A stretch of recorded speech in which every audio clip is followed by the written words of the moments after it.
Got a feeling.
Good evening, and welcome to the Township of Washington of Bergen County, New Jersey, regular meeting for February 23rd.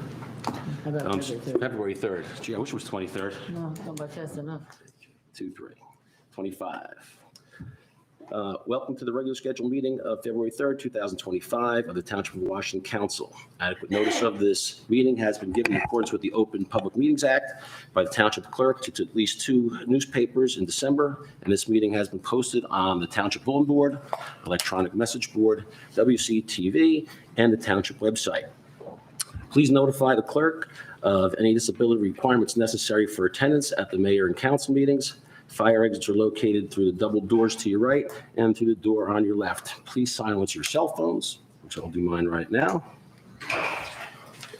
If you aren't able to attend the council meeting in person and would like a topic to be addressed by the council, please send an email to Township of Washington. Contact all council members at once at townshipofwashington.us. Salute to the flag. I pledge allegiance to the flag of the United States of America and to the republic for which it stands, one nation, under God, indivisible, with liberty and justice for all. So would you please call the roll? Councilman Casio. Here. Councilman Sears. Here. Councilman Ullman. Here. Councilwoman Velez. Here. Council President DeSena. Not here. Let the record also reflect in attendance Mayor Calamari, Township Administrator DeCarlo, Township Attorney Bailey, and Township Clerk Bukowski. Payment of bills. Resolution 25-152, authorization of payment of January bills, January 16th, 2025 to January 29th, 2025. Do I have a motion? So moved. Second. Roll call, please. I have a couple Oh, questions. you have a question?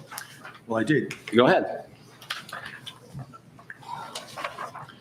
So I sent some questions to Mr. DeCarlo. I guess they're printed out on the dais, or at least they are in front of me. So I didn't know if he had a chance to review them. Yes, I have responses for you. From Mr. Ullman's questions sent to me this morning, the first 2 questions are regarding a rice applicator that was purchased by the fire department under ordinance 20-11. The question is, what piece of equipment is being charged to capital and why is split charge from capital? The rice applicator is a fire extinguisher nozzle used to fight car fires. It has a 20-year life expectancy, and it was purchased to be an accessory / piece of equipment on the ladder truck. The cost of this was $3,300. There was only a balance of $3,061.81, so it had to be supplemented by a current budget line for $238.19 from 2024. A question about impact fire services for the town hall elevator for $5,704.44. The question is, did work exceed the estimate necessitating using the allocated soft bonds?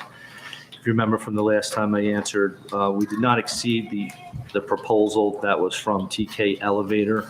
However, when we set up the capital account line, a percentage of that was taken to establish soft costs for the entire ordinance of 2308. So we had to use some money from the soft costs in addition to the line that was specific for the elevator. Is there still adequate funds in that sub-account for the soft costs? Yes, in relation to what we'll need, yes, plenty. Yeah. Thank you. I think most of those projects are completed anyway, because it was like the batting cages, things like that from last year. Stuff that didn't necessarily actually need a soft cost attached to it. The next one is for advanced electrical contracting. There was a service call to Memorial Field for an expense of $9,349 and then another expense of $2,500. The question is, what was the service call for? Why is a deductible associated with this expense? Then what is the deductible for? Was a claim made on insurance? Why is it related expense and PO from 24? What we were charging a 2025 expense line. If you remember, in December, we were utilizing a company to come in and put in sprinklers underneath the baseball field at Memorial Field so we could put down the rest of the sod. Another project that was approved for 2024. The company we hired did do a mark out, that call before you dig. However, there was electric conduit that was not discovered as part of that mark out, and it was damaged by the contractor. Politely said, me and him had a disagreement as to who was responsible for it. So rather than having an argument with a vendor, I turned it over to our insurance company.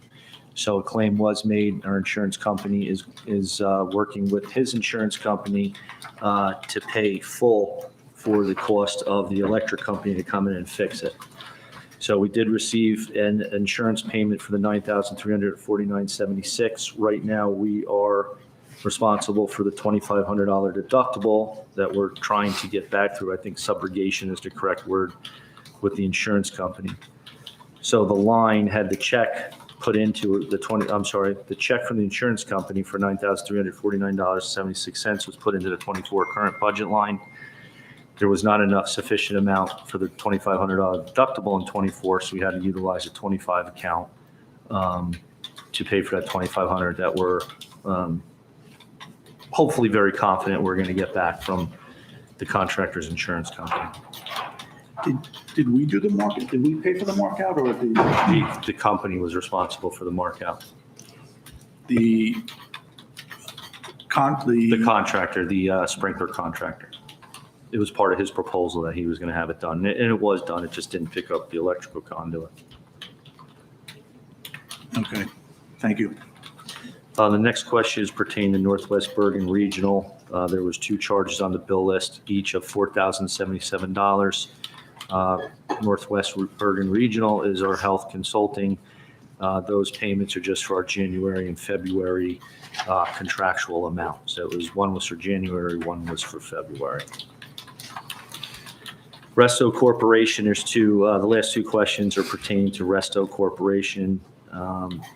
It was charges made to DPW facility maintenance and repairs in 2024.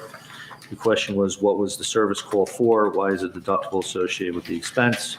Was it deductible for? Was a claim made on insurance? Yes. So back in November, a urinal in the men's bathroom in the senior center overflowed, causing water to flow down into the basement up there, our first floor, right outside the elevator in our electrical room and the 2 bathrooms, causing damage. We are responsible for the $2,500 deductible and the repair made to the urinal.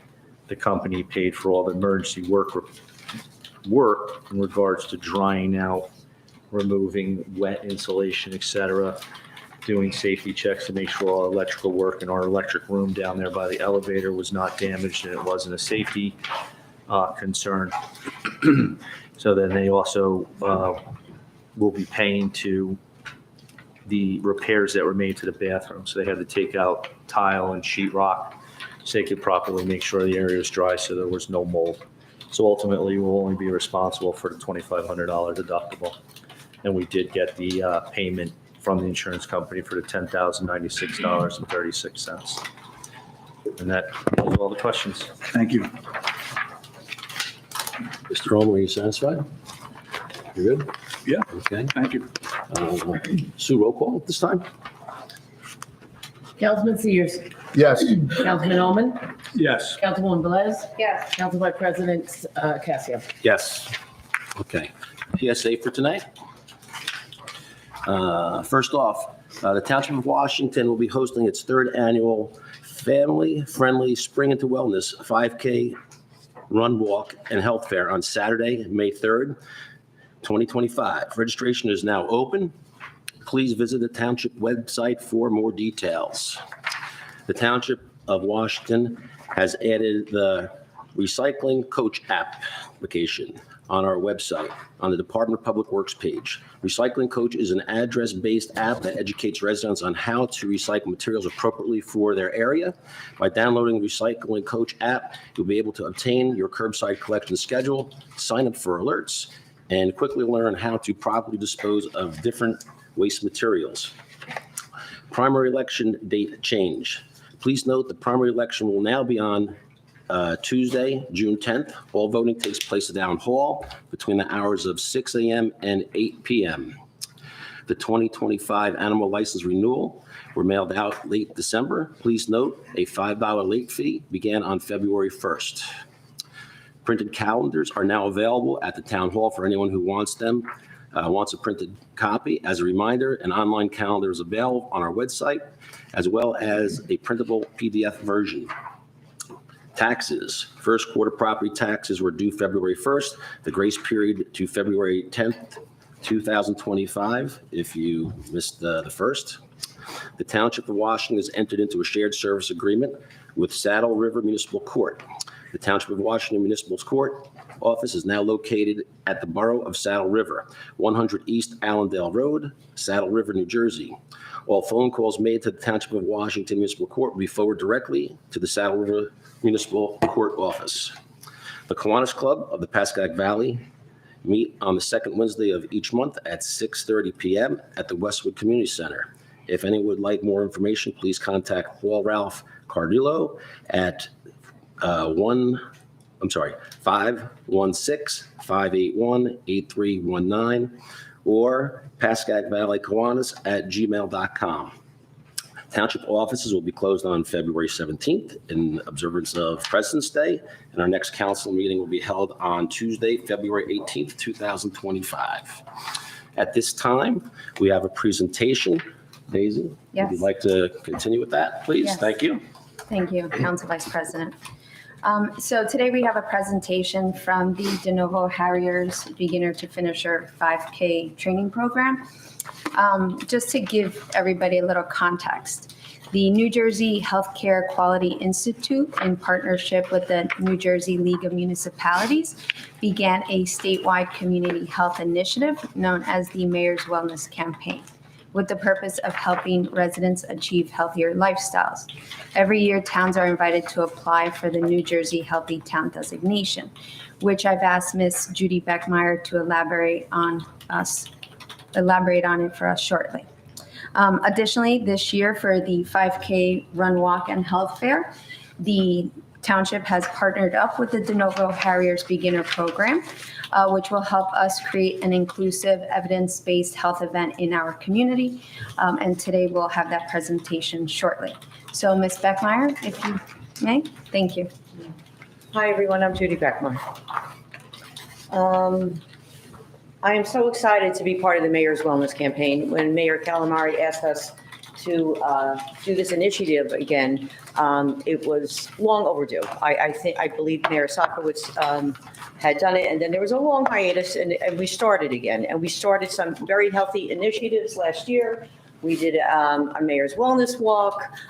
There was also the 5K. Councilwoman Velez also had done some initiatives with yoga and Zumba, and some other dancing things to make people healthy. So being the competitive community that we are, we want to apply for the recognition of being a healthy community. And what that involves is, it's not so easy, being that we're a data-driven society now. I'm an educator. Everything is data-driven now. We just don't slap a sticker on saying it's Mayor's Wellness for our initiatives, right? There's a lot of thought that goes behind it. As Councilwoman Velez indicated, it has to be evidence-based, okay? So that means it has to be thoughtful, and it has to follow a rubric in which certain benchmarks are met, such as, is it social? Is it really healthy? What's the evidence for it to be really healthy? So what we decided when we applied for the Healthy Community grant was that our committee, which, by the way, is comprised by Andrea Salini, who's here, myself, Councilwoman Velez, Jeremy Levy, who's not here, and Vicky Beck. So very, very competent people are on our little committee. And we decided that there are 3 top goals that we're going to address. The number 1 is the mental health of our community in general, specifically the misuse of drugs and alcohol amongst our youth, and the rise of SUD, which in my field we know is substance use disorder. Teen suicide prevention and the issue of depression was also brought to our committee as a concern as well. Number 2 would be the need for stress reduction and physical activities to reduce the amount of stress in general. Activities that include families that are all-encompassing have been introduced. And 3, the third goal would be the need for activities to reduce social isolation amongst the elderly. So I would think that the 5K and the running club that is going to be introduced would definitely target the second goal. We have a lot of work ahead of us. I'm designing a Likert type scale in which, what the runners are expecting out of the run, what are their expectations, and then after, they have to fill it out. Were the expectations made? Were they happy? Do they have any other feedback? All right, so again, this is data-driven, and we take all this data at the end of any healthy initiative that we do, and then we're going to submit again for this healthy recognition for a healthy town. So with that being said, I hope that, was a good preparation to introduce our runners. Thank you. Thank you. Judy. And now, Mr. Bill Nugent from the De Novo Harriers will do our presentation and kind of bring us all together. Thank you. Okay, great. Well, my name is Bill Nugent.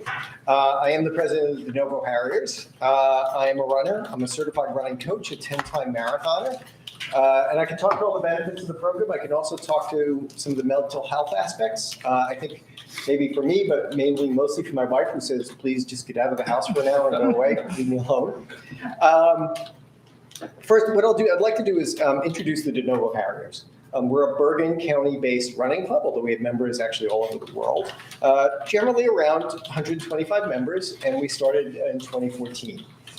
And the club was founded when a group of new runners who just finished one of these similar programs with another club here in the area completed that, but then ran their 5K, and then really didn't feel welcomed, that they didn't get the support. It sort of ended, and they were just sort of on their own, and they didn't know what to do next. And someone said, well, why don't we form a club of our own? And we'll do so with the motto of any pace, any place, always fun, always ridiculously supportive. The club is always out there for one another. We do race series, so throughout the year, and the goal there is anybody can win the championship. It's structured in a way that it's open to everybody. We do group runs on the weekends. We have social activities. We just had a pizza making demonstration. We go bowling. We did axe throwing. We've all sorts of things through the year, picnics. We do fitness programs. We just completed our January fitness challenge. We do education sessions. We had a podiatrist come in and talk to us, a physical therapist, and we do community service through the year, including we had a food drive in the fall around Thanksgiving. We're just starting our Super Bowl, SOUPER, drive, collecting food for the communities and trying to do a little bit of good. With that, core to the beginning of the club was the beginning of our beginner program. Again, we wanted to build the club up. We wanted to do so with that mission of community service and ridiculous support. And we've been doing that now for 10, this will be our 11th year. More than half the members of the club have come through that program. So it's a sustainable program that helps us build the running community and have sustainable wellness. And over the years, we have partnered with other local races, pre-COVID with Ramsey and Mawa. COVID sort of put everything in flux and for everyone. And we're really, really excited to partner here because we see I also went through the rubric and I see just a lot of synergies and opportunities for this program and the Spring to Wellness campaign and the Mayor's Wellness campaign really come together. So this beginners program is led by trained coaches, including myself, RRCA, Road Runners Club of America, or USATF, US Track and Field. It has a well-developed and proven walk-run program. So you start off walking 2 minutes and running 2 minutes, and you do that a few times. By the end of 8 weeks, you are running 40 minutes, and you can run a 5K, 3.1 miles. We have Saturday morning sessions in person, so the whole group gets together and we do that run together, and we have club members there to support. Then the runners have 2 homeworks to complete on their own through the week.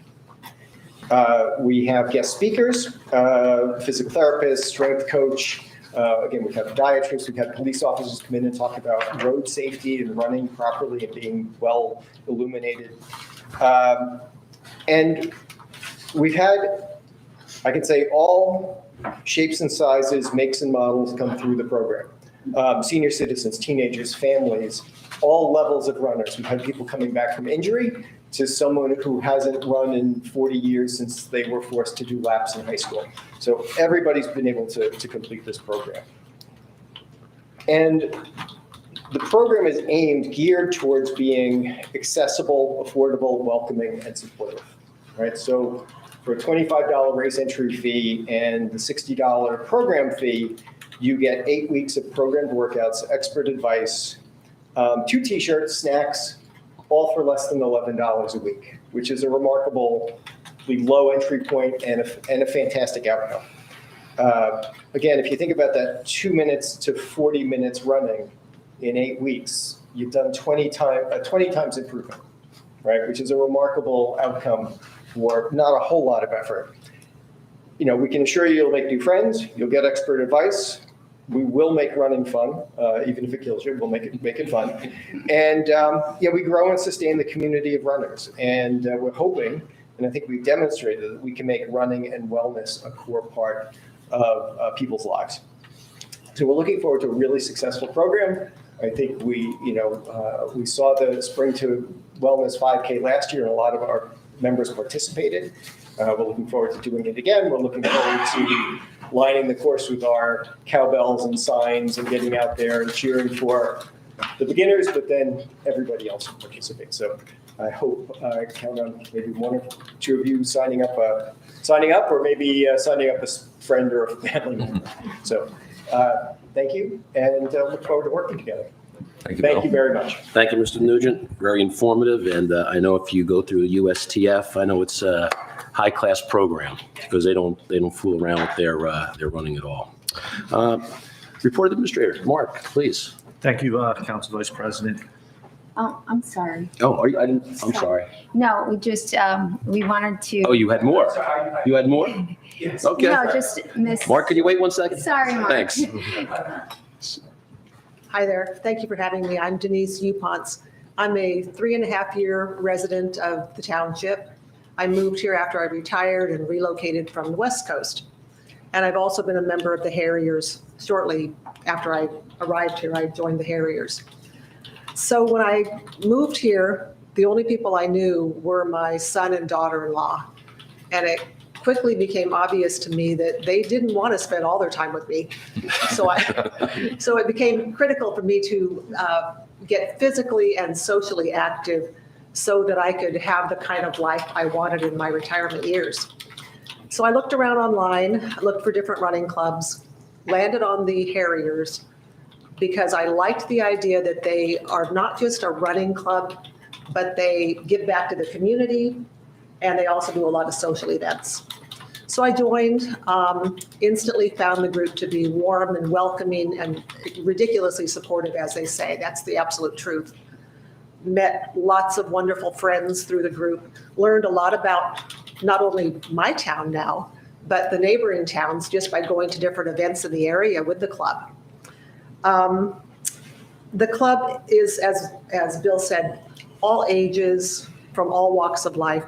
I will say I was especially impressed that there were so many runners in the club that were over the age of 60, which I think is really important, and it lines up with all the information that you gave a few minutes ago about how it's so important for seniors to stay active and socially engaged, because this club is very, very social. As a Harrier and a resident of the township, I'm very excited about the club's partnership for the Spring Wellness 5K. The Harriers have had a huge positive impact on my life and the quality of my life and my happiness and my fitness. And I'm very grateful that we're going to have the opportunity to work on the mayor's wellness campaign in partnership with the town, and also to have the chance to share the spirit of the Harriers with all of my new neighbors. So thank you, Mayor. Thank you, council members, for letting us be involved with this. Thank you. Thank you. We appreciate it. Daisy, you're good? Yeah. Okay. Thank you. Mark, Yes, sir. your report, please. Good evening, everyone. Thank you, Council Vice President. This is my follow-up from our last meeting in January. The first was a resident concern regarding overnight parking of commercial vehicles, overnight parking in general. Rather than do it during my report now, it is on for a conference agenda topic later on this evening, so we can have some discussion. I will have a follow-up information for the council and the resident a little later. There was a question from Mr. Ullman just asking if we accounted for an emergency generator as part of the cost estimate for the DPW building and the site adjustment, and yes, it was. Information was given to the council earlier in the week pertaining to expenses and funding sources for that building and DPW yard site. The next was just a question from Mr. DeSena, our council president, regarding zombie houses. I did put together, well, we call them abandoned homes, but they were referred to as zombie homes. Abandoned homes report from our last 3-year history of known violations handled by our code enforcement. The first one's probably the most significant one. That's the one that we're having the most trouble really getting a definitive answer as to the owner and where we can find the representation of an owner. So this address is 433 Chestnut Street. Just bear with me. I do want to give everyone a little bit of history. Summonses were issued in June of 22 and February 23. However, the summonses were sent to address on file with New Jersey DMV in Hoboken, New Jersey via certified mail. Unfortunately, both summonses were sent back to the township via U.S. mail. Safeguard Properties began maintaining the home and property. It was never disclosed by Safeguard who they were contracted by in August of 2023. Sometime during early spring 2024, code enforcement officer contacted Safeguard in order to return to the property for additional maintenance. Mr. Stephen Neal, a representative from Safeguard Properties, informed that they are no longer in contract with that location and cannot provide a contact number for the bank handling the foreclosures. Notification was then made of the property going to the sheriff's tax sale. Unfortunately, the sheriff's office was contacted and that tax sale did not happen. Code enforcement officer exhausted investigative means to identify a responsible party. The tax collector was asked if verification of who is currently paying the property taxes could be made. An online payment was made for the first, second, and third quarter taxes paid electronically in 2024. The fourth quarter's and 2024 taxes remain unpaid. Currently, no maintenance liens are on the property. DPW did conduct 2 to 3 visits during 2024 for property maintenance, which was simply mowing the lawns and blowing some leaves in the area. Most recently, additional information was given to us by our tax collector that I conveyed to our township attorney in hopes that they can make contact with an attorney's office that was representing the property when it was supposed to go to a sheriff's tax sale. So the sheriff's department can only tell us that it was no longer a tax sale. For additional information, reach out to this attorney. Unfortunately, when our tax collector did, they wouldn't give up any information about it. They just said it's no longer going to a sheriff's tax sale. So we'll see how we can make out with that. The second property is identified at 683 Vanburg Avenue. A summons was issued in February 2023. The fine was paid and the home was demolished. 450 Pascack Road, summons was issued. The case is held in court pending the purchase of the property by Township of Washington. 680 McKinley Avenue, a summons was issued and paid. Property was sold. The home is currently vacant. A final notice of violation was sent to the new owner and it's pending summons. 101 Pascack Road, a summons issued and was dismissed by the court. The property was cleaned of debris and currently vacant. 664, 666, 674 Pascack Road. The summonses were issued and paid, and as we know, those homes have been demolished. Those are the homes located at our major intersection of Washington and Pascack. The last one is identified as 182 Sussex Avenue. The home is vacant and needs general maintenance. The final notice of violation to be issued. New homeowner and architect advised construction in near future and will inform new owner. Myself and the code enforcement officer had a very positive communication with the architect that was contracted by the new owner, and the zoning permit is actually being reviewed by a zoning officer, so we hope that general maintenance is going to start very soon, and we hope, as far as property maintenance stuff, cleaning up the leaves, the pine cones, et cetera, and then construction is due to start hopefully very soon. And that concludes my report. Thank you, Council Vice President. Thank you, Mark. Peter, go ahead. I'm sorry. May I ask a question? So, Mr. DiCarlo, I know I had followed up about placing liens on these houses, and, I think I'm agreed with you that given the amount of work that is being provided, it's probably not fiscally responsible to do that. But at the same time, if you're living next to these houses, when you talk about 433 Chestnut and 680 McKinley, do we have any other tools available to us to sort of force, recognition by the owner? Because someone has to live next to this. I mean, I lived next to one of these houses for quite some time, and yes, it was demolished, but it was unkempt for, a number of years while it went through a state, and then the new property owner sort of waited till someone put a notice on his door and then reacted to it. So, are our ordinances not strong enough? Is it, obviously they're being, or there's an attempt to enforce it by code enforcement. Do we need to beef up our ordinances, or is there something we can do to get after them a little more aggressively? I'll get with, is that a question for me? Well, a question for you or a question in general. I mean, I don't know if Mr. DiCarlo has any. I think our ordinances are fine, and code enforcement's fine. The hurdle with 433 Chestnut is finding a responsible party that will cooperate with us and keep up on the maintenance. I mean, we've been shuffled along from the property maintenance to the sheriff's back to attorney that will give us very limited amount of information. And in between there, DPW is going and maintaining the property, to a point. Again, it is still someone else's property. God forbid we come across a hazard that's on the property that we don't know of and someone gets hurt. So we're trying to make it as appealing as we can for the neighbors that have to stomach it, and at the same time exhausting every investigative mean we can to find a responsible party. The other ones on the list, have either been addressed or being addressed. That's our biggest burden right now, is that one on Chestnut Street. And, I think, hopefully Ms. Bailey will be able to help us out, attorney to attorney. So we'll see how we do. Okay. Any other questions? You're good.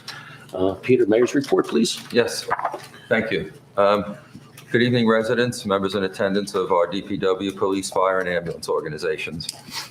Recreation news. The basketball program has 354 registrants this year. That number is 36 more over last year. We thank all the volunteers that will be helping the program this season. These programs could not take place without these people giving their time to the programs. The 2025 lacrosse program registration ends on Friday, February 14th. If you are interested in volunteering to coach, please contact Dan Scuderi. A background check for all volunteers 18 years of age and older is required. The 2025 Fun with Art and Fun with Cartooning program spring session registrations ends on Monday, February 24th. Please visit the recreation page on the town website for more registration details about these programs. Police Department news. The department hired 2 SLEO 2s and 2 SLEO 1s, all of whom have started the police academy.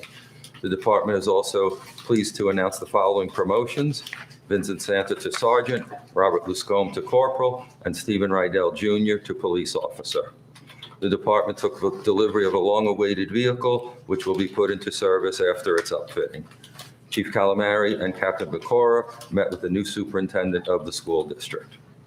Fire department news. For the month of January, the department responded to a few natural gas, fire, and CO alarm calls. They were dispatched to stand by for a suspicious package at a residence on January 22nd. On Monday, January 27th, the department conducted an ice rescue drill at the lake. We thank the Lake Association for their permission to use the lake for this vital training. I had the pleasure of distributing the oaths of office to Chief Miros and the 2025 Board of Fire Officers. They're all looking forward to another productive and safe year. DPW news. They removed a tree found leaning dangerously over Woodfield Road. All employees responded to the snowstorm that occurred on January 19th and 20th. During that storm, a salt and plow truck lost its hydraulics. While it could have been sent out for repair, costing the taxpayers money, it was repaired by the employees outdoors during adverse weather conditions. They collected Christmas trees from the residents, and all employees began their annual safety training. Public affairs. President's Appreciation Weekend is back with the following events. Friday, February 14th from 4 to 6 p.m., hot chocolate from Conrad's will be served at Town Hall. On Saturday, February 15th at 1 p.m., we'll be showing the family-friendly movie Inside Out 2 at the library. Light refreshments will be provided. You do need to pre-register for this event. Please check the town website for instructions on how to do so. On Sunday, February 16th from 8 to 10 a.m., we'll be providing a small coffee and bagel while supplies last at David's Bagels. We thank all our partners for their participation in these events. Zoning office, there was a total of 14 zoning applications reviewed for the month of January. Library. The library has kicked off the new year with an amazing variety of programs for residents of all ages. Family story times, crafts, yoga classes, movies, and so much more. They thank everyone who turned out for their annual puzzle competition, this year featuring a special junior puzzle competition for the younger patrons. February features a family dance party on Wednesday, February 5th, a mindfulness workshop on Wednesday, February 12th, cookie decorating workshops, teen makerspace, and STEAM book club.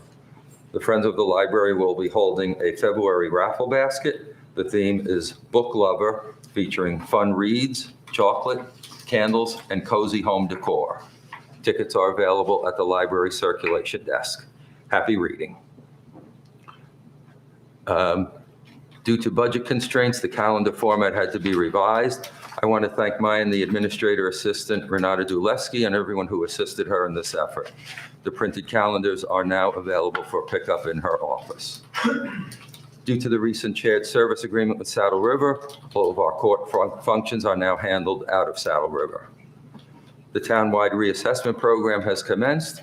Please check the town and the company's website being asinj.com,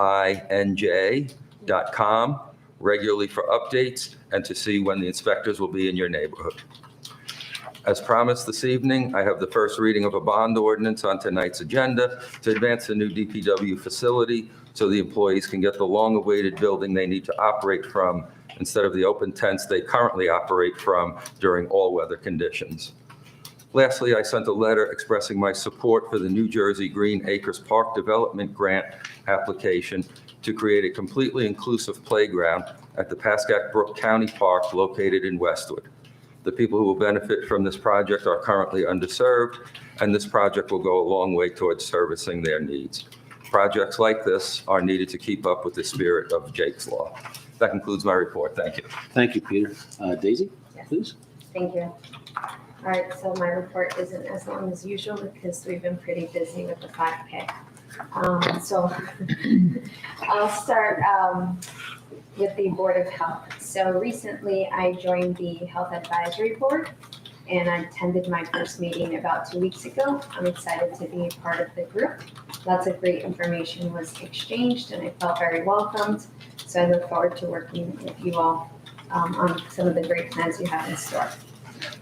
In 5K news, not to sound too repetitive, but the 5K and Health Fair Run Walk and Health Fair organization is in full swing. Councilman Sears and I have been very busy to bring the township another great event. The registration for the 5K Run Walk is now open.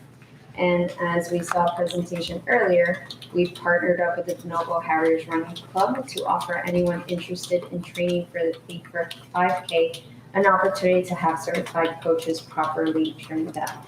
This program, the beginner to finisher 5K, is open to all, regardless of age or ability. Please visit the township website for more details. And additionally, anyone interested in being an informational vendor at the health fair is encouraged to visit the township website for an application. But I'll let Councilman Sears elaborate more on that. Lastly, we are actively seeking sponsors for the event. Without sponsorship, a lot of these events can't take place, so please be generous. All information is available on the website, or feel free to contact myself or Councilman Sears directly. And that is all. Thank you. Short this time. Thank you, Daisy. Appreciate it. Okay. There's no football to rush home to, so it's okay. Take as long as you want. Tom? Thank you, Council Vice President. I'd like to start off with my condolences for the lost lives of the two air crashes that happened over the weekend, this week. Now I know why the group of people within the township are concerned about the flyovers that are coming over the township. Again, my condolences to the loss of so many lives. I want to thank the DPW for doing a great job on removing the snow and the ice. Health Day is open for registration. We will have the same setup as we had last year. All health vendors will be by the runners. Hopefully, we will get some more coming out this year. I want to thank the police department for assisting the green team. We're applying for the gold status for safe streets again. I just got the final word. We are at the final stage of it. So Lieutenant Glock and Chris Ozenbrook, I want to thank both of them for working on that project on getting Safe Streets Award. I also would like to recognize the police department and the ambulance corps. Last Monday, I was at an event at the Knights of Columbus when a female passed out on the floor. Their quick response, the three officers in the ambulance corps, was quite impressive. They were there within minutes to assist her and transfer her to the ambulance corps. So a job well done to the police and the ambulance corps. Thank you, Vice President. Thank you, Tom. Mike? Thanks a lot, Steve. I have no report at this time. Thank you. Okay. Well, thank you, everyone. My report is very short, and I want to reiterate Tom's thanks for the members of the ambulance corps and the police that came to the Knights of Columbus. I heard you are being very humble because you did a lot there because you were the first on the scene. So thank you, Tom. We appreciate it. My report is very, very brief. We talked last council meeting about an ordinance in which people had RVs and boats on their properties. And there's a particular length. So I told Tom I was going to go around and see how many boats. And I just did a very small section of the town. And I counted over 29 boats. And that's just between Pascack and Mountain, between Washington and Ridgewood. And I probably missed a few in there. So we do have a lot of boats, but no one seems to be complaining. I think, Mark, we asked for something from the police on complaints from that. Did we ever get that?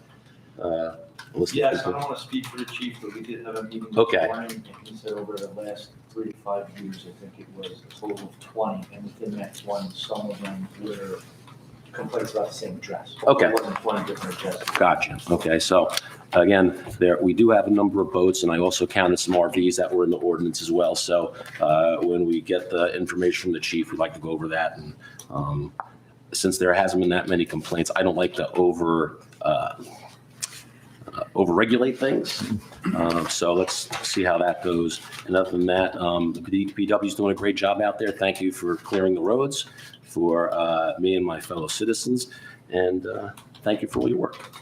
I'll conclude with that at this time. And now we have no minutes to approve, right, Sue? Okay, so we'll go to general public comment. Can I have a motion to open the public comment? So move. Second.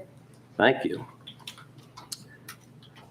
All in favor? Aye. Okay, if anyone likes to speak to the council and the mayor, please come up to the microphone, state your name, and speak, please.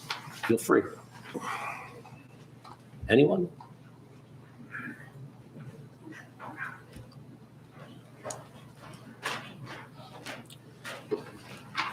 You doing? Jameson Moran, Wayne Place.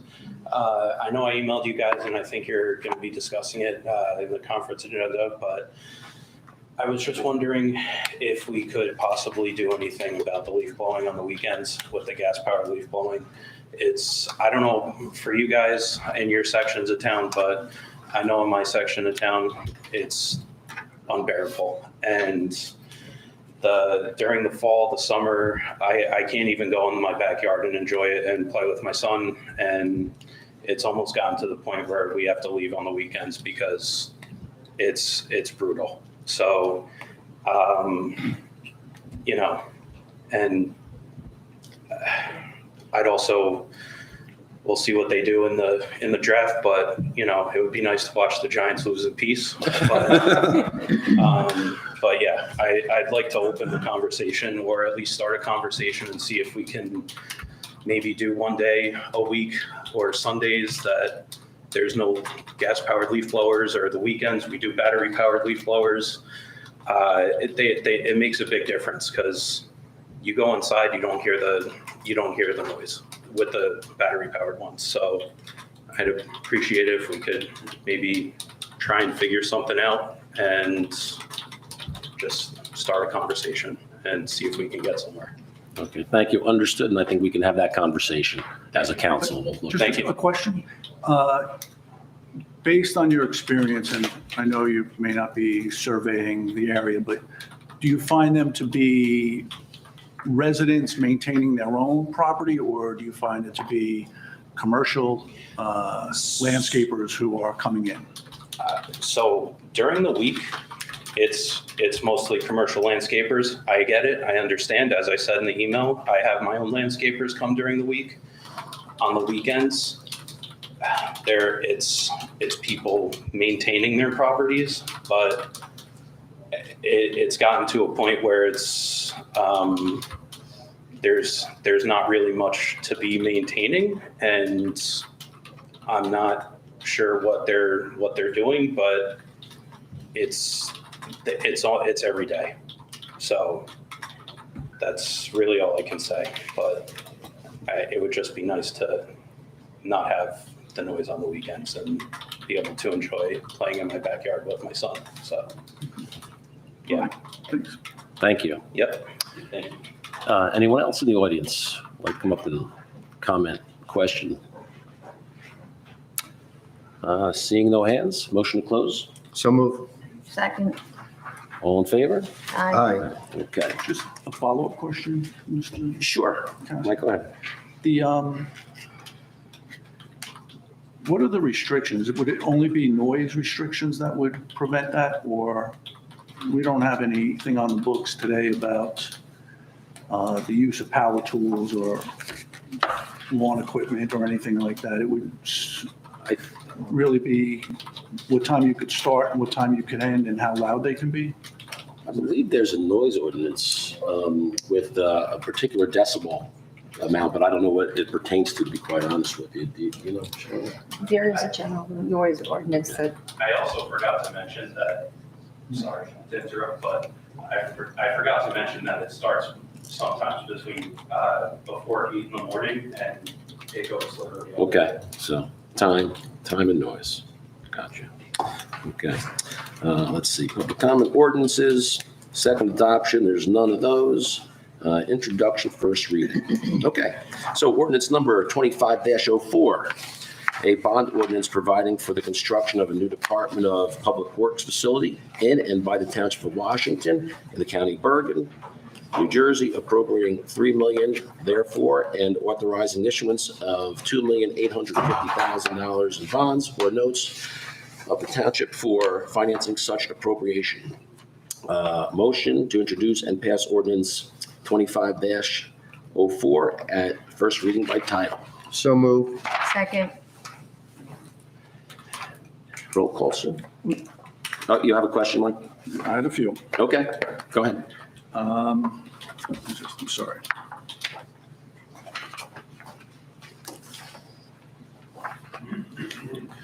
So the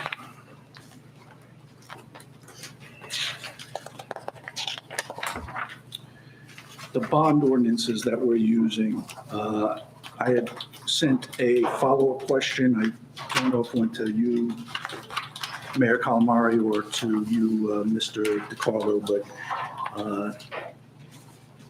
what we've used to date on those, or what we've done to date with the difference between what was bonded or approved and what has been, what we're applying for this ordinance. So Councilman Ullman this morning sent me a few questions. One was on bond ordinance 17-4. Question, the ordinance was passed with an appropriation and estimated cost of $1,959,323 and an estimated maximum amount of bonds and notes of $1,704,117 related to the DPW DMF facility. We are using $874,633.93 to fund the current construction project. How is the difference of $829,483.07 accounted for, and what has been expended on? So I wouldn't say a mistake of yours, but your numbers are slightly different than what was created for the capital account in 2017. So 17-4, as it pertains to the DMF building, rather, I'm not sure which number you think it was funded with, the 1.9 or the 1.7, but it was actually funded with $1,660,050. The balance that you have reflected is accurate, $874,633.93. The total of $641,268.07 was expended, with an encumbering amount of $160,125. I did print out 16 pages of expenses starting 2017 that I'm more than willing to read for the council, item by item, if you'd like, or I could send it to the council tomorrow or via email. Could you please send it? Yes, sir. Is there one number that, is there a No, there's $600,000 item? Or is No, absolutely no. This is expenses that started in 17 and very little recently, up to 11 pages is before I even started employment here, so 12 pages. So I have not had time to go through each individual ask, but I think a lot of it may have had to do with taking down the building, costs associated with that, buying, containers for storage, things like that. So I will obviously send this tomorrow morning. But again, the expense was $641,268.07. And the encumbering amount, I can definitely tell you, is for the architect. So there's $160,000 left on his proposal to complete all the architectural and bid design paperwork and stuff. That's clearly denoted on here as well.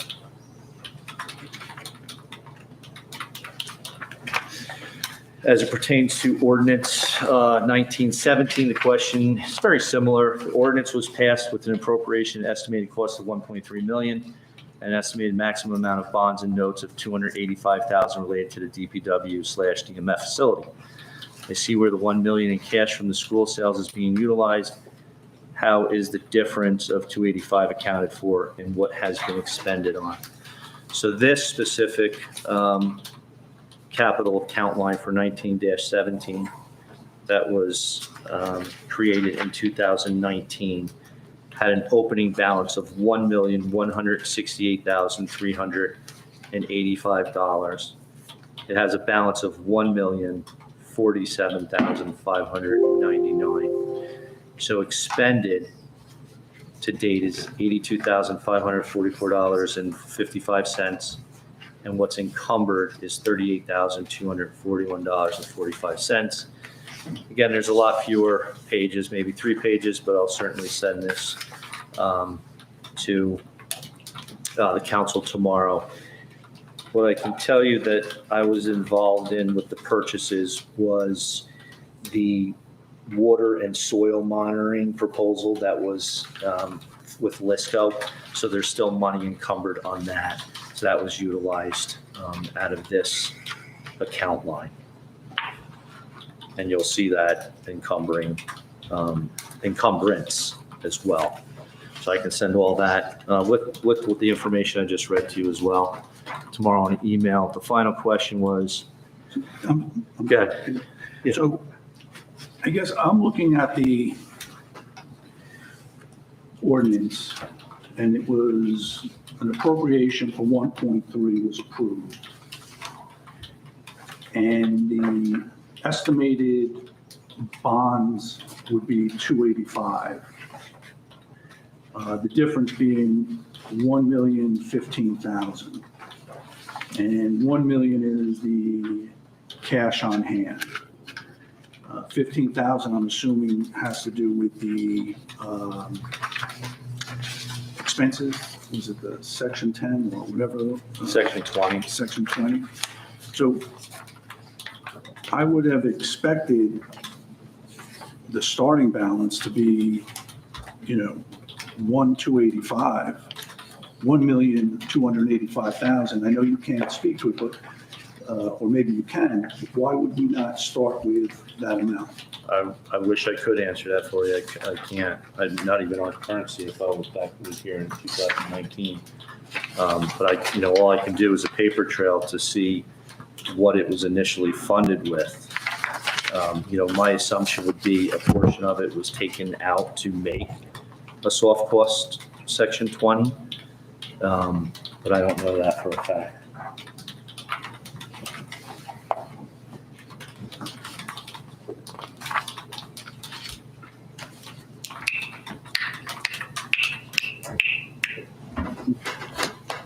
You okay, Mike? I mean, no, Okay. More questions? but, Or you might wait till the 20-page document comes out? I had, and I believe before I cut him off, Mr. Carlo was going to speak to the third question. Yes. So the third question was, after the $150,000 from the capital improvement fund / capital fund balance is deducted from these accounts, what is the balance of each? So the balance currently, before we take out the 5% down payment pertaining to this bond ordinance, the balance of the capital fund balance is $198,041.88. What our intention is to split that 150 between these two accounts. So 75,000 will be taken from the 198, leaving a balance in the capital fund balance of $123,041.88. And in the capital improvement fund, there's currently $144,701. Once we take 75 to fund towards the 150 down payment, a balance of $69,701.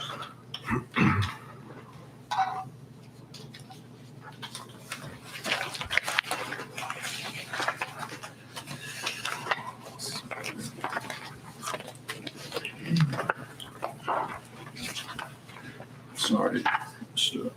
DeCarlo.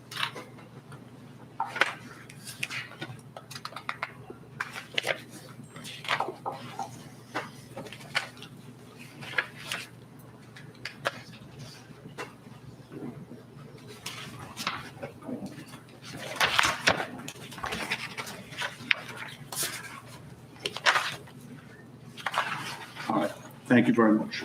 You're welcome. Daisy, do you have any questions? I do not. Tom, do you have any questions? I do not, Council President. So I'd like to call a roll, please.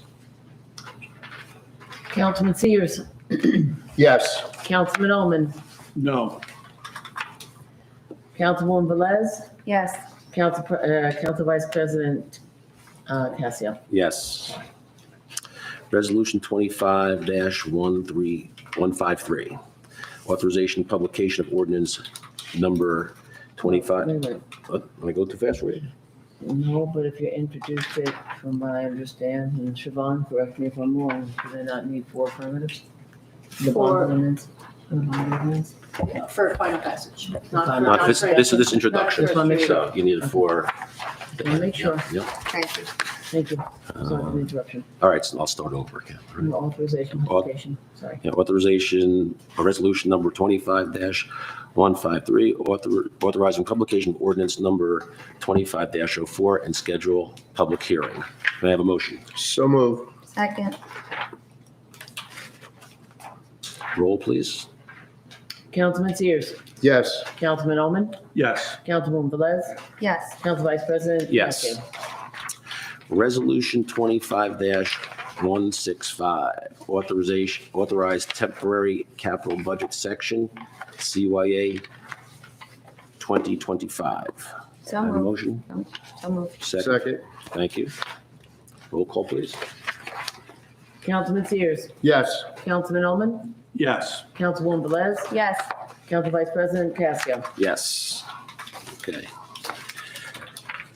Ordinance number 25-05, an ordinance amending chapter 465 entitled Trees of the Ordinance of the Township of Washington to establish a fee in section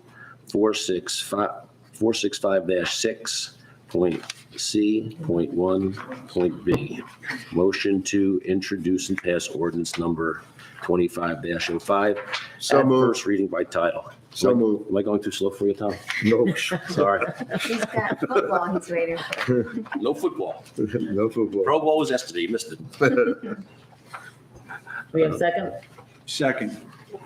Thank you. Roll call, please. Councilman Sears, Yes. Councilman Omen, Yes. Councilwoman Velez, Yes. Council Vice President Casio. Yes. Resolution number 25-154, authorization, publication of ordinance number 25-05 and schedule public hearing. I need a motion. So, second. Roll call, please.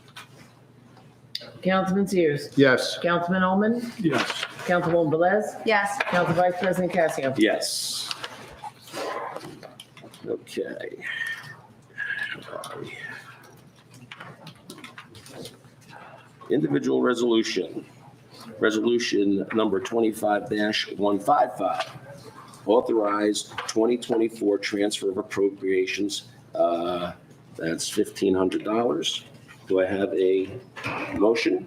So move. Second. Any discussion? No discussion. Roll, please. Councilman Sears, Yes. Councilman Omen, Yes. Councilwoman Velez, Yes. Council Vice President Casio. Yes. Okay. I have a question here soon for these again. For these. We have to put the names of the talk here. Okay. Do we do that before we do the consent or just then take them off and do one by one? Yeah, why don't you do that? Okay. Do these and then we'll take these off separately. Okay. Resolution, yeah, Do this one. yeah, that one, I made a mistake. Okay. I messed up. No. Got too over anxious with the pen. Okay, resolutions / consent agenda. The following items have been determined to have unanimous consent of the council and will be enacted in one motion. Should any item require independent consideration, any council member may have such item removed from the consent agenda. Does anyone have anything they'd like to remove? Yes. Myself, We have Tom? to- 160, 162, 163. Okay, fine. Anyone have something different they want to remove? 158, please. 158. Okay. I'm not going to read all the boring stuff. I'm just going to read the resolution numbers. I think we can all read it. Resolution number 25-156. Resolution number 25-157. Resolution number 25-159. And resolution number 25-161. Do I have a motion? So move. Second. All in favor? Aye. Okay, so we'll do one at a time. I think, Tom, you wanted to talk about Resolution 25-158. That was Mr. Orman. No, Oh, Mr. Ullman, I'm sorry. Quite all right. Just getting there. So,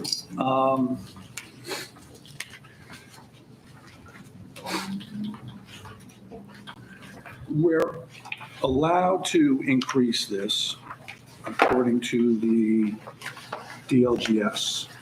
I guess my question is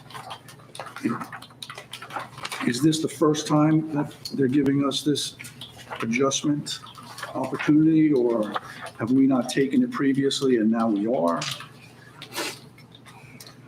Did you want to speak, sir? I can answer part of that question. I don't know if this was the first time, but upon seeing this come across my desk, and then in looking at what's been budgeted for the line item, we saw that we could afford to up what we pay the LoSAP by the amount in the resolution. So because there's excess funds, we're increasing it. That's the thinking behind it, yes. So it's not something we have to fund greater than it was? It's the same? That's correct. Same number? That's correct. Okay. Yes, sir. Daisy, you have any questions? None of Tom? No, I will have to recuse myself from Okay, voting on this. no problem, and rightfully so. So I'd like to do a roll call for, motion. I need a motion for 25-158. So moved. I'll second it. Roll call, please. Councilman Sears, Recusing myself from the vote. Councilman Ullman, No. Councilwoman Velez, Yes. Council Vice President Cassiano. Yes. Okay. Resolution 25- Steve, does that mean it does not pass as a 2-2? yeah. Well, No. not recused. Recuse, so that's a No. no vote, a no, and a 2 yeses. So Okay. I think that would be an increase. Well, no, 1, 2, it should pass, actually, that's 3, right? No, No, he recused himself. Recused? It's not a, That's not an abstain, it's a recusing, so Recuse. that's, she's just not voting. he's not voting, so I have to because. he has to because he's on the board, Yeah. right? And Mike, you voted no. Mhm. Daisy, you voted yes, and I voted Okay, yes, so- right? So so it that would pass, Okay. yes, because it's 2. Just, it gets a Yeah. little confusing Yeah, with the recusal. yeah, it's a majority, Yeah, yeah. okay. Yeah, full, yeah, yes, you. it's a majority. Correct, 2-1. 2, Two 2, yes. 1, Two and one recuse, so it passes. Okay. 2, 1 blank. Thank you for clarifying. Nothing personal, that. Tom. 2-1. No, I It mean, doesn't count. I have to, Yeah, no vote. Yeah, it doesn't count. want to go to jail. So it passes. You're good. I don't think they're going to put you in jail. I'm not going to call ICE on you anything just yet. Okay? Okay. So let's go to the next one, which is, the next 3 are zoning board appointments. So we have a couple of resumes in there. So let's go with the first one, which is resolution number 25-160. That's a full term. It expires in 3 years, right? So someone's gonna have to make a motion to open that up, so moved. okay? For discussion. Yes, for discussion, you gotta second it, Second. right? I think it's 4 years, right? It would be Yes. 25, 4 20, years. 27, 28? Yeah, Yes. Okay. Yes. Math is not my strongest suit, okay? so I'm sorry, Councilman Ullman motioned and. Second. Ms. Velez Daisy, second, Second, thank you. okay? So, we can discuss, I guess I can start. Looking at the 3 resumes, there are 2 people that, or 3 people that showed interest. 2 have previous experience. 1, I don't think has any experience on zoning, but comes with a very, very nice resume, and I think would be a great fit for the zoning board, no matter what position he's in. And, we've had trouble getting people to apply, so I'm glad we had 3 openings and 3 applications. So at this point, I would like to nominate or put forward Diane Grimaldi, because she does seem to have the most experience, and this is for the full-term one. She's been on the board before, she's been trained, she's a registrar in another municipality, so my feelings that I would put her for the full term, since she does have the experience. That is 160, That's for Dr. 160, Cascio? yes. Okay. So that's my feelings. So I I'll don't know. second that motion. I guess we need to do a roll call. Councilman Sears, Yes. Councilman Oman, Yes. Councilwoman Velez, Yes. Council Vice President Casio. Yes. Okay, so that takes care of 160. Moving on to resolution number 25162. That's an appointment to the zoning board of adjustment, alternate number 1, for unexpired term, for the remainder of unexpired term for 2025, the end of this year. So any discussion, Daisy? Someone you want to put on there or talk about? And this- I would put Rivera. I'd like to motion for. You want a Rivera. motion? Okay, For Rivera. I'll second that. For who? For Rivera, Rivera. Jason, Okay, I'll second that. right, Jason, that's the first name. Just, that's for 62? 6-2, yeah, that's for a one-year appointment, For alternate 1. for And- alternate 1, And unexpired. unexpired term, right. Okay. Can we have a roll call, sir, please? Sure. Councilman Sears, Yes. Councilman Oman, Yes. Councilwoman Velez, Yes. and Council Vice President Casio. Yes. And then we have the remaining resolution, 25-163, appointment to zoning board of adjustment, alternate number 2. That term expires the 31st of December of 2026. So we have one more application left, and that's Marianne Osmond. So we have a motion for her. So moved. I'll second that. Any discussion? Tom, No, okay. Daisy? No. Michael? No? No. Roll call, please, sir. Councilman Sears, No. Councilman Oman, Yes. Councilwoman Velez, No. Council Vice President Casio. Yes, the motion does not carry. So- Okay. So that moves us off for this, right? We're good there. Okay. So we're going to adjourn now to the conference agenda. Do you guys want to take a break? Do you need to take a break, anyone? Yeah. You want to take 5 minutes? Okay, let's take 10 minutes Do and we have a motion and a I'll second? make a motion. So moved. Second. Aye. Thank you. All in Okay. favor? So 10 minutes, let's adjourn in 10 minutes.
Excellent, okay. Conference agenda for the Township of Washington, Bergen County, New Jersey, February 3, 2025. Administration, you have 2 items for us?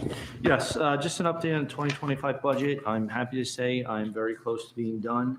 The mayor and I didn't want to wait. In that case, we didn't want to wait to give you the books on the 18th. So what we think we're going to do is once they're finally ready somewhere in between, is maybe give yours to the clerk's office. And if with her assistance, we can distribute them sooner than later. Every good plan can be thwarted. So if Mr. DeSena was here tonight, I was going to ask, since I know I'll have you the books before the 18th, if you wanted tonight to start looking at the schedule, to schedule those budget meetings for dates after the 18th. But I'm sure you probably want him as present. And if you guys and girls maybe had a strategy of how you wanted to attack it this year, whether it was, the salaries first, the salaries at the end, just to help me prepare for our supporting documents. Well, let's wait for Mike to come back since we have to do it that way and to get a schedule so everyone has, free nights. And again, we'd like to keep it as obviously as short as possible, make it quick. No one wants to be here, but sometimes it does draw out.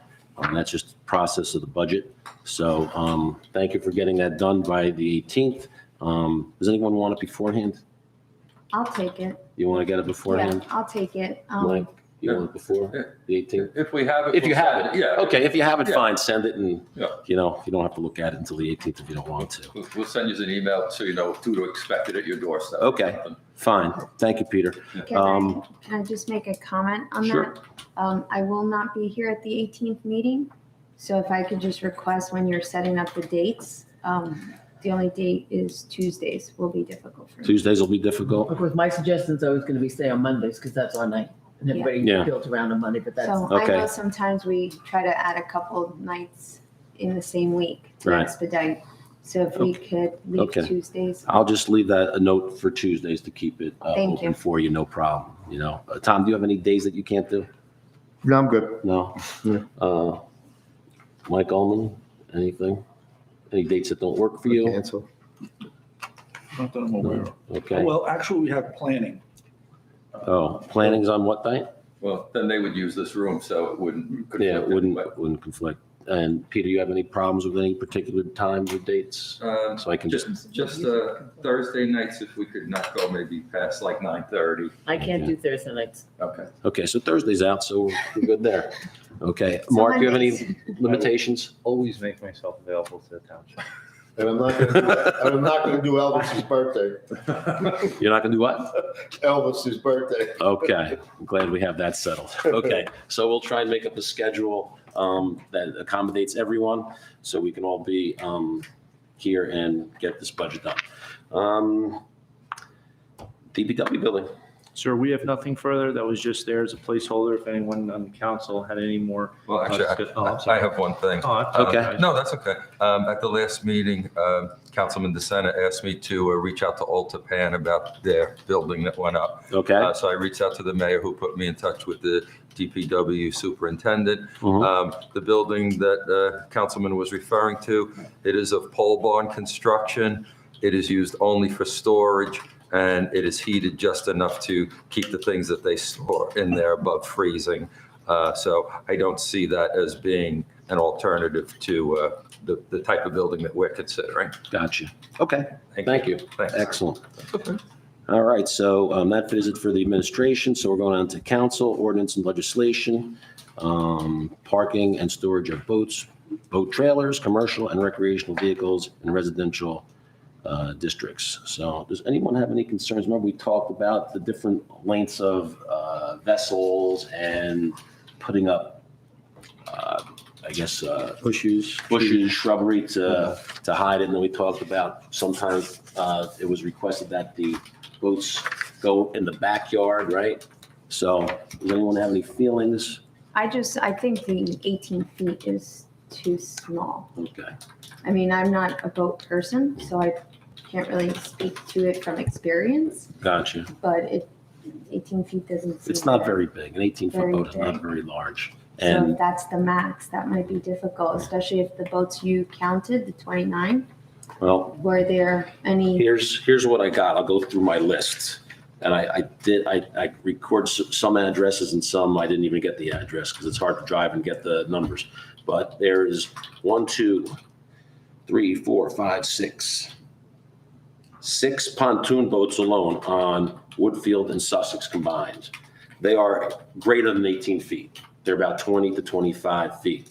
Then there was, on Stratford, there was a fishing boat at least 25 feet long. Cleveland, there was a boat that was at least 25, 2 on Cleveland. Then I put down a couple commercial RVs, and they are big. They're not small. They're very large. And I have 1, 2, 3, 4 of those. One's on Walnut, one's on Mountain, one's on Colonial. So those are big things, and they're all parked already on the side of their houses anyway. And a lot do not have any barrier or fencing on it whatsoever. And then there was a couple of open fishing boats that exceed at least 20 feet in length. Wow. There was a Mako, there was a Boston Whaler, there was a couple of Sea Rays. So those are big boats. So 18 feet is. 18 feet is nothing. It's very, very small, a very small boat. So again, I'd like to see, and we'll get that from John, hopefully, a report of how many people complained about them, and see if it's even worth doing an ordinance. Or I don't think it was part of the planning board, right? Yeah. It Part of was their thing. Mr. Do you want to Murphy's- put it in there? Do you really want The master to, plan. Yeah. burden gotta some of those go. people with it? So we can get it into the master plan. Yeah, I mean, maybe maybe you go just overly high to, say 40 feet, I'll just say that way. Right. No, it's putting Yeah, no one's putting the boat Queen there. Mary in their driveway, Yeah, right? But yeah. there are some ones that are pretty big, and I only use 40 as to illustrate. I'm not saying Yeah. it should be 40. And here's the thing, if you don't look for it, you don't notice it. Mhm. So if you're going down the street and you kind of slow your car down and you look for it, you'll find a lot more than you actually think there are. And if my neighbor takes me on his boat, I'm happy. There you go. Take me for a ride. Right. So that's all I really have with that. So let's, kind of address it. And if you see, a boat or something on your side of town, Dave, you can just kind of let us know what, Yeah, I what do you mean, think it is? Or truthfully, nothing has stood out that has been obnoxious Right. and, like visual. That's why you don't want it to be obnoxious, right? Yeah, Yeah. and I haven't had that experience. Okay. I also, commercial vehicles was the That's a bigger beginning problem. of this Right. look It was the into. impetus of it. Yeah. Yeah, that's And a there bigger are problem. quite a few There are. trailers out there that are parked in people's front yards. Now, again, some people do have them shielded with shrubbery or fencing or something, but there are quite a few that aren't. No. Well, I think that was the start on how they can maintain their commercial vehicle as long as it was covered from the public. Right. That's how this whole thing began, so.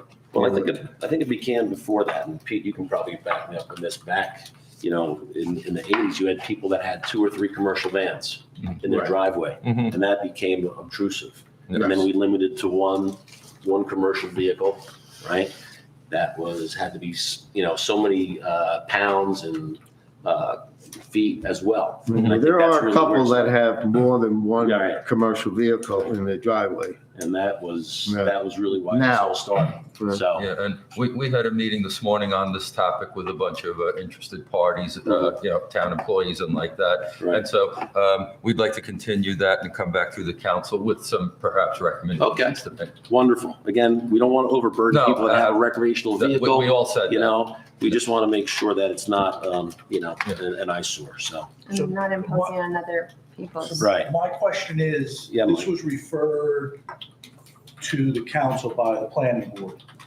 It doesn't go back to the planning board at this point, so now we have to either adopt it, amend it, adopt it, or Just Right. can it, do nothing. right. I do think though, it was raised in response to a comment at the reexamination. I think Tom mentioned that. So, Yeah.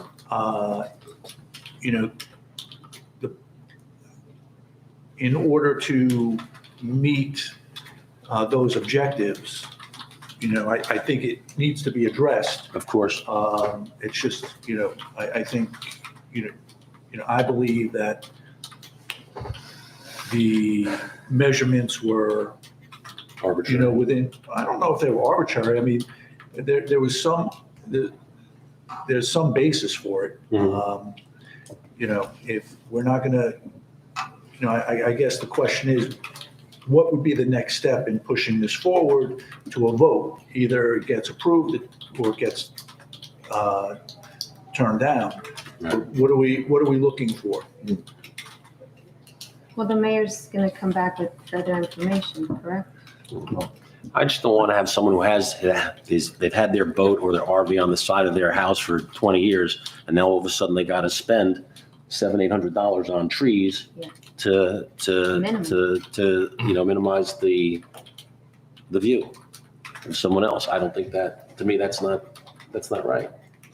It isn't.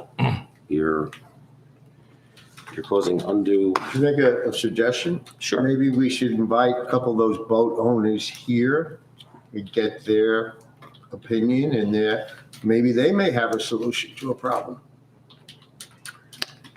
I don't know what type of solutions there would be. I just don't know. Like I saw this, there's this one boat on, I think it is Calvin Street, and it's a big boat. It's at least a 25-foot boat. And they have a Huge. they have a little tiny side yard, and it just barely fits in there. There's no way you can even put trees there if you wanted to. Well, I know what you're talking. And it's been there for a very, very, very, very long time. So that's the issue. Okay, let's see if we can come up with some solutions, and at the next council meeting, I want to put that back. We'll discuss it again. All right. Overnight parking, update. Thank you. Peter or Mark? Mayor, do you mind if I just rewind a second and expand on that No, please. previous topic? Please. I won't take up too much time. Yeah, no problem. If you remember, council and Mr. Burns brought up some concerns regarding overnight parking when roads are snow covered, the commercial vehicles overnight idling, a bunch of different things. So normally I like to get back to everybody right away, but I had asked Mr. Burns to be patient and the council to be patient so we could really look into what is all here. And in doing so, we had an excellent meeting this morning as our first segment of this, and participating in the meeting was myself, the mayor, the police chief, Ms. Bailey, representatives of the zoning planning board, with Lenny Sabino, and really our code enforcement officer and our zoning officer. So everybody that would have a stake in all of this. And then just understanding how these components are actually separate but kind of intertwine a little bit. And I'm trying to explain it as least confusing as I can. And I do want to reiterate that the planning board did a tremendous amount of work to get us to this point. And Mr. Sabino did explain that it did come from the 2019 reexamination that the parking of commercial vehicles had to be readdressed. So if you remember in that ordinance 25-02 that you were just discussing, it referred to rescinding Chapter 330. Chapter 330 is parking of commercial vehicles in residential areas. And out of our meeting this today, we absolutely unanimously agreed that with the rescinding of 330 and the replacement of whatever council decides in that 2502. Okay. 2502 is going to be part of a larger ordinance that pertains to zoning widely. It's a very big ordinance. So the 25-2 is just suggesting the amendment of Chapter 580 as it pertains to the boat trailers, the commercial vehicles, and the recreation of vehicles. So, and we also knew where council's concerns were last meeting. So in our meeting, we didn't address those concerns, but we more wanted to identify who's responsible for enforcing this once it's on the books, and is it enforceable? And 330 is very hard. I mean, again, it talks about weight, height, width, length, some contradictories in there. So we really did think everyone's on the right course with rescinding 330 and moving on to 580. And again, you guys and girls have or ladies and gentlemen have some decision making as to the lengths, but we also wanted to get those recommendations to you at a later meeting. So we are going to work on that as respective as to our recommendations, but it's only going to pertain to really who should enforce it and who shouldn't. Yeah. We don't believe it's something for the police department to enforce. I mean, it's private property. We believe should end up in the zoning and code enforcement with the assistance of the police department if need be for investigations. But again, just giving you some insight as to where we were going with this. It's probably best to find out who enforces it first. Right, That's, so that- that's the first step. Yes. Who's going to take care of it, right? So And we then want we can decide, you know, the particulars of what are we going to enforce? Right. And that's why I was itching to jump in before, because I didn't want to see you guys and girls waste your time, and then we had recommendations. So if you're willing. So right now, you have recommendations right now? Not or- written, I mean, You Ms. will. Bailey, the mayor, Okay. and, the police chief as it pertains to all of these ordinances I'm going to talk to you. And just very quickly, there's then 223 is parking in its entirety. There's a slew of different parking violations. In 223-17 discusses overnight parking. So that's defined as, except as provided for hereafter, no person shall park or leave standing a vehicle, whether attended or unattended, on any street in the township between the hours of 2 a.m. and 5 a.m. Mhm. Clearly written. Within this, though, we identified some inconsistencies as how the ordinance designates a snowstorm, and as that pertains to overnight parking during a snowstorm. So within the same ordinance, we have, when it discusses the first responders, it says, nor during any municipal snow declared emergency. We go down a couple of paragraphs, and it says, prohibits all street parking during any snowstorm and upon the declaration of an emergency by the police department for inclement weather or for other reasons as provided therein. And then you have the ordinance pertaining to parking prohibited during snowstorms that says no person shall park or leave standing a vehicle, whether attended or unattended, on any street in the township during any snowstorm after the snow has reached a depth of 3 inches or within 48 hours. So right there, we have three different definitions of what a snowstorm Yeah, is. it's So all over the place. so the chief of police is going to make a recommendation as what he'd like to see, again, making it enforceable for those individuals. And in this case, it would be the police department. Yeah. Next, we then had 471, which discusses abandonment prohibited, whether it's on public property or private property. So this would kind of be like your junk cars. You have someone on 123 Main Street decides that they want to have 2 unregistered cars, one with 4 flat tires and one, clearly up on jacks. This is the ordinance that addresses that. Everyone unanimously felt that it was worded correctly. Again, we just want to review who the enforcing party is and is it enforceable. So we'll have some recommendations on that. And then there was also, I think there was I think that's about it, other than the parking of commercial vehicles on public streets. So parking prohibited for commercial motor vehicles. No commercial motor vehicle shall park at any time on any roadway unless the driver thereof is actively engaged in providing the service for which the commercial motor vehicle is designed or customarily used.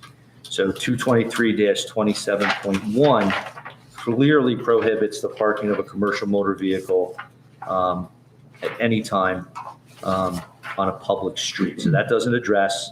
So again, we want the police, again, just as an example, we're going to recommend that the police handle things on public property, code enforcement officer and zoning handle things on private property as it pertains to what we were discussing tonight.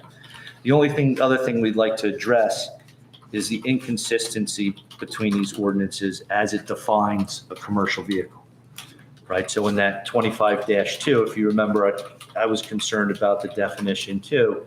It's very brief, I'm not going to read it again, but it basically says, a vehicle that's registered in the state, or DMV, declares it a commercial vehicle based on registration, where in chapter 330, the commercial vehicle definition is a motor vehicle displaying any advertising, including but not limited to commercial lettering, name and address, or an individual entity or commercial graphics or other medium.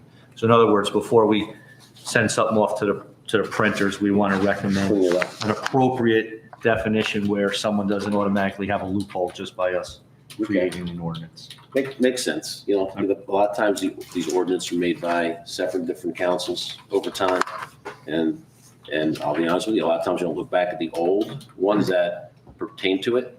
A section in this ordinance might have something that has to do with another ordinance somewhere, and we never look. So it's good to, you know, update it and keep it consistent. And that's what we're looking for, consistency, right? Yes, sir. Because we wouldn't want to have someone say, hey, listen, it says here one thing, and it applies over here, and that just doesn't work. So thank you, Mark, for looking into that. And the big thing is the enforcement. I guess one of the, I don't know, call it pet peeves or something, I think a lot of residents have is, you know, you see these things that the zoning officer, enforcement officer should be looking at, and they just it never comes to their attention. But we have the police riding around every day, and they kind of know what the ordinance says, right? They have an idea, and they never report it back to a zoning or another enforcement official. I'm not saying that should be their primary job, a police officer, No, but if you know that, you know, this is not to That code. topic did come up Yeah, today also. you know, just say, hey, by the way, take a look at 123 Beach Street, you know, look at Cassio's house, he's got something that's fallen down, you know, send someone out there. And I think that becomes you know, an issue at times. So, but again, we'll just leave it that the police take care of stuff on public property, zoning official takes care of or code enforcement official takes care of what's on private property at this point, right? Correct. Okay, so we'll try and clean that up. Excellent. Let's go to number 3, gas-powered leaf blowers. That was, one of the residents brought that up. Any comments, questions, concerns? Yes, Tom? That has, all green team members in Bergen County, we belong to what they call is the Bergen County Hub. Right? That's where all the green team members, leaders meet. Sometimes it's in Ridgewood, sometimes it's in Woodcliff Lake. And this has been a discussion for years. Mm-hmm. I'll give you the downside. First, Yeah. you cannot force anybody to buy an electric leaf blower. Right. You know, you cannot deny anybody for blowing leaves. And I'll give you a couple of incidents. Blue collar towns, guys work 5 days a week. You know, Saturday might be their only day, and Sunday might be their only day. Sure. A couple of towns did pass an ordinance about restricting leaf blowing on Sundays. Mm-hmm. And they gave a time that you could do it, say 10 a.m. to 3 p.m. on a Mhm. Sunday. Okay. You know, they have put a regulation on that. One town was actually sued because they felt that you were violating their rights. Mhm. They maintained their property because they could get a ticket for property maintenance not being done. So when we look at it, and trust me, this has been a discussion for 5 years at the Bergen Hub. How do you convert from no leaf blowing? And I know the big thing is gas leaf blowers. You know, you're polluting the air, and they would like to everybody buy, you know, electric. Well, you can't force anybody to do that. It's not right. Some of the 1 or 2 towns, they did modify the usage. You know, restricted. You can't start at 7 a.m. in the morning and go to 9 o'clock at night. You know, that's a noise violation. So on a Saturday, they go from 9 to 3. Sunday, you start at 10 and you may go to 3. You know, I mean, they're trying to offset, you know, the noise. And I understand what you're saying. When you're on the couch and you're watching the Giants going down the tube again, listening to the leaf blower in your ear does not make that warm and comfortable. So this has been a discussion at the Bergen Hub. Some towns have modified the usage, you know, and like I said, I have a neighbor around the corner. It's 7 a.m. on a Saturday or 9 o'clock at night and you're still blowing leaves, you know. So It's very difficult, like you said. It work during is, the week, you know, the only and- time they have to do it is on the weekend. and you can't make someone buy Right, something. and we have 23 towns in the Bergen hub, that are working on this. And we're going to do it, you're gonna have to put, I guess, a time restriction on it. Modify the noise restriction. Counselor, could you look into what other towns have in this? Sure. Take a little look and Look see what at other towns have, Ridgewood and Richfield. just to get an idea what they do and, maybe call, see how enforceable it is, because again, there's no sense of putting things on the book that's not enforceable. And I think that's probably a major issue, because you don't have your code enforcement official out on the weekends usually. No, Yeah, Right. Sunday. So, and then you have it fall onto the police department, and they have bigger fish to fry than someone with a leaf blower, unfortunately, that's out of sync with the ordinance, so. So there were modifications that some towns did. But I feel your pain. I feel, but again, you can't overregulate either, because. I know, I got a guy at 9 o'clock at night, what are you seeing? You can't see anything, but he's out there with his leaf blower. The invisible leaves. Yeah. Okay. Can you look at Hawthorne too? Worth one. Okay. Anything else? Anyone? We can suspend rules. You want to talk about anything else? You're good? Just, is this limited to leaf blowing or all, because like snow blowing? The snow blowing wouldn't happen as often, right? I believe. It wouldn't happen as often, but, Well, I think, And yeah, go ahead, Mike. well, no, it's, you're required by ordinance to resolve, your sidewalk. And, this morning I, left for work at 7:30. I was out in front of my house at, probably 6:30 with my leaf blower blowing the snow off, so it was clear. So, I think we have to just account for those instances as well. If we're gonna address, if we're gonna make it a blanket on noise or time, that there has to be, an acknowledgement that there's also reasons to do it outside. Here's another issue. We're just talking about leaf blowers, right? Lawnmowers make a lot of noise. They can be noisy. Are you going to limit the noise with that all the time? Because again, a lot of people do work 5 days a week. The only time they have to cut their lawn is on a Sunday or Saturday. Whether it's a leaf blower, a snow blower, or a lawnmower, it's still, still loud. I think the snow blower is not an issue because not a lot of people are outside, enjoying their backyard. I know I wouldn't. I'm inside where it's warm. That's just me. But anything else? We're good. So I'd NorthJersey.com. like to make a motion to go into closed session at this point. Yeah. so moved. Oh, Second. okay. And we're going to be discussing 450 Pascack, an update. Motion, Michael? No, I think Daisy. Daisy did. I'm sorry. And do we anticipate that? We anticipate closed? No. Okay. And we do not anticipate to go back into open session. Will not be necessary. Okay. All in favor? All right. All right. Okay. Thank you very much. I just sent